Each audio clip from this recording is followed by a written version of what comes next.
सर्दी आ गई है और सर्दी में कोल्ड कफ से बचना है तो सबसे अच्छा प्राणायाम है भस्त्रिका। जिन लोगों को हाई बीपी के इश्यूज हैं या हार्ट की समस्या है वो अपने डॉक्टर से परामर्श करके ही करेंगे। देखिए, यह है आसान तरीका भस्त्रिका करने का। सबसे पहले एक कंफर्टेबल आसना में बैठ जाएंगे।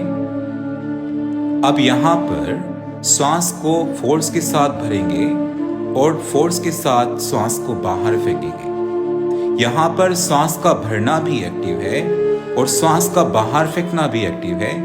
इस चीज पर विशेष ध्यान देंगे।